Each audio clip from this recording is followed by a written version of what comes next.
Welcome guys, आपका फिर से स्वागत है एक नई क्लास के साथ। और जिसमें आज हम बात करने वाले हैं हॉर्टिकल्चर से संबंधित कुछ इंपॉर्टेंट क्वेश्चंस को, जो कि आपकी एग्जाम्स के लिए काफ़ी कारगर साबित होने वाले हैं। याद रखिएगा, जितनी भी आप एंट्रेंस एग्ज़ाम या फिर कॉम्पिटिटिव एग्ज़ाम की तैयारी कर रहे हो, सारी एग्ज़ाम्स के लिए ये क्लास इंपॉर्टेंट रहने वाली है।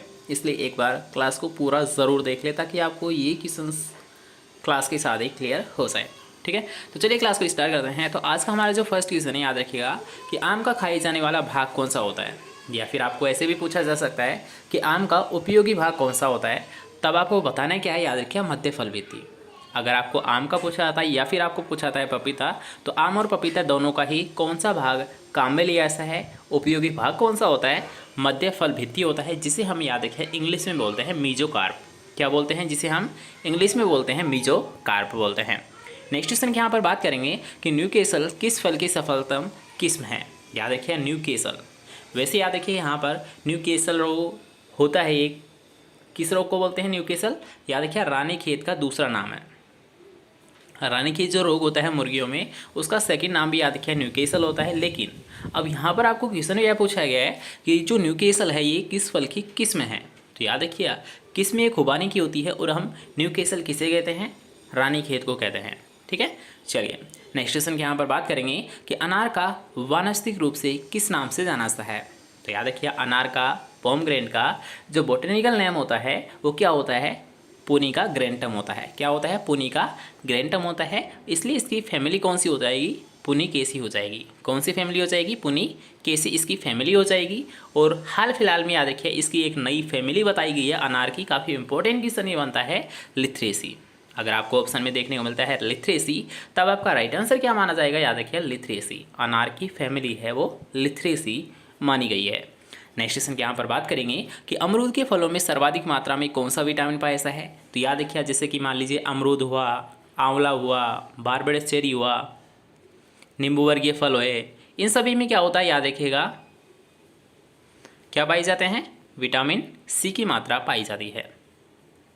ठीक है, याद रखिए आंवला, अमरूद, नींबू और बारबेडस चेरी, इन सारी फसलों में याद रखिए विटामिन सी की अच्छी मात्रा पाई जाती है। इसलिए याद रखिए ये स्रोत किसके माने जाते हैं, विटामिन सी के स्रोत माने जाते हैं।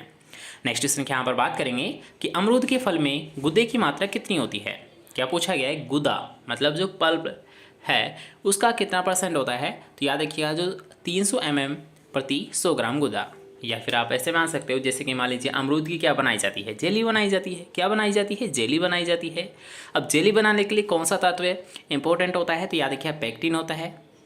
ठीक है, और पेक्टिन की अच्छी मात्रा किस फल में पाई जाती है। अगर आपको ये क्वेश्चन पूछा जाता है तो आप बता दोगे कि पेक्टिन की जो अच्छी मात्रा याद रखिए ये अमरूद में पाई जाती है। इसलिए याद रखिए जो जेली है ये सबसे अच्छी किसकी बनती है, अमरूद की बनती है। क्यों बनती है, रीज़न अगर आपको पूछा जाता है कि पेक्टिन मतलब जो जेली है ये सबसे अच्छी किसकी बनती है, अमरूद की बनती है। क्यों बनती है, क्योंकि इसमें पेक्टिन की मात्रा सर्वाधिक पाई जाती है।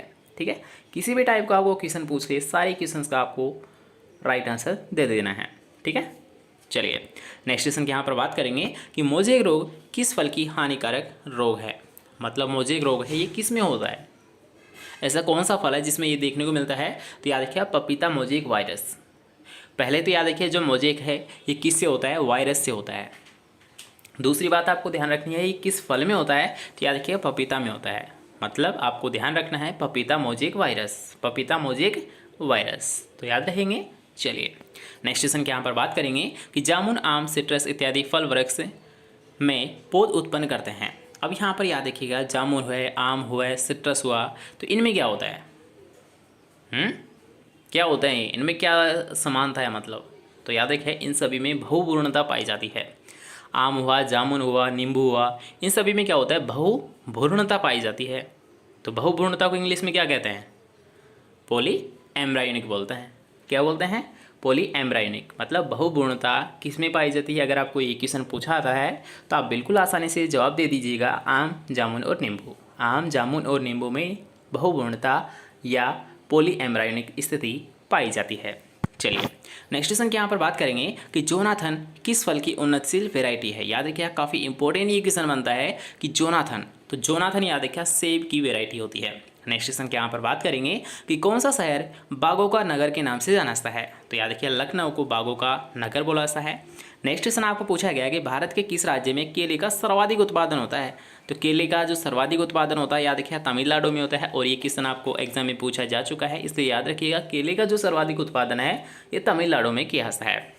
ठीक है, चलिए नेक्स्ट क्वेश्चन के यहाँ पर बात करेंगे अब, जिसमें आपको पूछा गया कि एप्पल, पीच, स्ट्रॉबेरी, अखरोट इत्यादि फल वृक्ष किस जलवायु से संबंधित है। मतलब यहाँ पर आपको क्या पूछा है, जलवायु, क्लाइमेट आपको पूछा गया है। किसका पूछा गया है, एप्पल, पीच, स्ट्रॉबेरी और अखरोट। तो इन सभी का जो याद रखिए जो क्लाइमेट होता है, जो जलवायु की इनको आवश्यकता होती है वो होती है शीतोष्ण जलवायु की आवश्यकता होती है। ठीक है, दोबारा से देख लीजिए, एप्पल, पीच, स्ट्रॉबेरी और अखरोट को शीतोष्ण कटिबंध जलवायु की आवश्यकता होती है। नेक्स्ट क्वेश्चन आपको पूछा गया कि हेजलनट फल का कुल कौन सा होता है। फैमिली पूछी है तो बिल्कुल हम बता देंगे वेइटेसी। ठीक है, नेक्स्ट क्वेश्चन के यहाँ पर बात करेंगे अब, जिसमें आपको पूछा गया है याद रखिएगा कि मैंगोस्टीन फल किस कुल से संबंधित है। सबसे पहले आपको ये पता होना चाहिए कि मैंगोस्टीन किसे कहते हैं। तो मैंगोस्टीन याद रखिए लीची का जो फल होता है, लीची को ही मैंगोस्टीन के नाम से जाना जाता है। और लीची किससे है, लीची का जो कुल होता है वो क्या होता है, गुट्टी फेरी, या फिर ऑप्शंस के अकॉर्डिंग डिपेंड करेगा ये लीची साइनेंसिस। ठीक है, लीची साइनेंसिस। तो याद रखिएगा कि जो मैंगोस्टीन है उसको फलों की रानी भी बोला जाता है। मैंगोस्टीन है उसे फलों की रानी भी बोला जाता है। फलों का राजा तो आपको पता है आम को बोला जाता है। आम को राष्ट्रीय फल, बाथरूम फल के नाम से भी जाना जाता है। और आम का जो उत्पत्ति स्थान है वो भारत का इंडो बर्मा क्षेत्र माना जाता है। नेक्स्ट क्वेश्चन के यहाँ पर बात करेंगे कि भारत में प्रति हेक्टेयर किस फल का उत्पादन सबसे ज़्यादा होता है। तो याद रखिएगा यहाँ पर पूछा गया भारत में उत्पादन किसका होता है। तो याद रखिएगा भारत में जो सर्वाधिक उत्पादन होता है वो तो होता है केले का। भारत में सबसे ज़्यादा जो उत्पादन होता है वो तो होता है केले का। लेकिन अगर आपको पूछा जाता है कि भारत में सर्वाधिक क्षेत्रफल किस फल का है, तो याद रखिएगा क्षेत्रफल में आम आ जाएगा।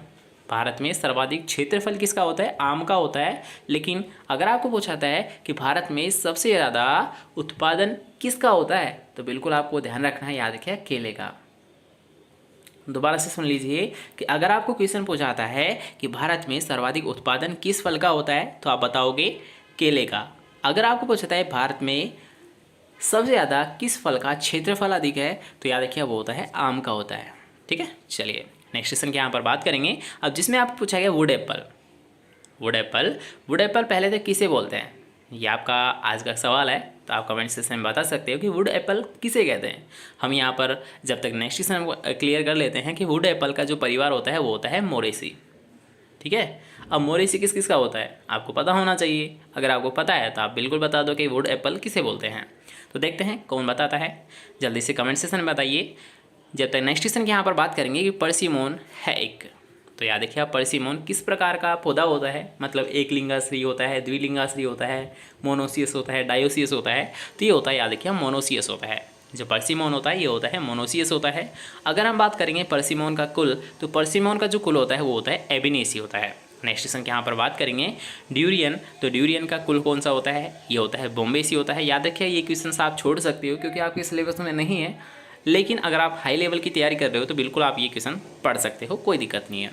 नेक्स्ट क्वेश्चन के यहाँ पर बात करेंगे कि रेड डेलिशियस का क्रॉस अम्बरी से किया है तब कौन सी वेराइटी प्राप्त की जाती है। तो रेड डेलिशियस का जब क्रॉस अम्बरी से किया जाता है तो लाल अम्बरी प्राप्त की जाती है। नेक्स्ट क्वेश्चन है काफ़ी इंपॉर्टेंट है, याद रखिए इसको आप विशेष तौर पर ध्यान रखें कि निम्नलिखित में से कौन सा सेब का अल्ट्रा बोना मूल वृंत है। क्या पूछा गया, सेब का जो अल्ट्रा ड्वार्फ रूट स्टॉक होता है, क्या पूछा गया, रूट स्टॉक यहाँ पर पूछा गया है। ओके, तो यहाँ पर याद रखिए दोबारा से देख लेते हैं, थोड़ा सा डिस्टर्बेंस है। ठीक है, कोई आया था बेचने कुछ सामान तो आवाज़ कर रहा था।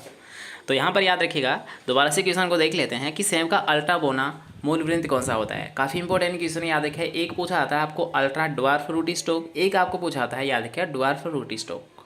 तो यहाँ पर दोनों को आपको ध्यान रखना है। अब आप कैसे याद रखोगे कि अगर आपको पूछा आता है याद रखिए ड्वार्फ मतलब बोना मूल वृंत, तब तो आप बता सकते हो M9 है, ये एक बोना मूल वृंत है। लेकिन अगर आपको पूछा था अल्ट्रा, जैसे कि अल्ट्रा माइक्रो न्यूट्रेंट है हमारा, मोलिब्डेनम होता है, ठीक है, कोबाल्ट भी होता है। लेकिन अब आपको यहाँ पर पूछा गया है अल्ट्रा वाला, तो अल्ट्रा वाला याद रखिए आप M9 नहीं बता सकते। क्यों, क्योंकि M9 तो केवल ड्वार्फ रूट स्टॉक होता है। यहाँ तो पूछा गया है अल्ट्रा, तो अल्ट्रा याद रखिएगा ये होता है M27 होता है। कौन सा होता है? M27 होता है। काफ़ी इंपॉर्टेंट क्वेश्चन है, याद रखिए दोनों ही क्वेश्चन आपको एग्जाम में पूछे जाते हैं कि डुआर्फ कौन सा होता है। डुआर्फ होता है M9 होता है, और अल्ट्रा डुआर्फ होता है वो M27 होता है। ठीक है, तो आई थिंक आपको यहाँ पर 20 क्वेश्चंस में से सारी क्वेश्चंस से क्लास के साथ ही याद हो गए होंगे, और इसके अलावा भी आपको जो भी क्वेश्चंस बताए गए थे वो भी आपको यहाँ पर अच्छे से याद हो गए होंगे। तो आशा करते हैं आपको सारी क्लासेस वो पसंद आ रही है, और आप वीडियो को शेयर भी करते होंगे। तो जल्दी से वीडियो को शेयर कर दीजिए, ताकि जितना यहाँ पर आप जितने से ज़्यादा स्टूडेंट को यहाँ पर ऐड कर पाओ उनको कर लीजिए, क्योंकि यहाँ पर लगातार आपकी क्लासेस होती रहेगी और लगातार आपको कुछ ना कुछ नया सीखने को ही मिलता रहेगा। ठीक है, तो चलिए मिलते हैं नेक्स्ट क्लास के साथ। तब तक के लिए अच्छे से पढ़िए, अच्छे से रहिए, और वीडियो को रेस्पॉन्स ज़रूर देना, मतलब वीडियो को लाइक कर देना, कमेंट कर देना और शेयर ज़रूर कर देना। चलिए मिलते हैं नेक्स्ट क्लास के साथ।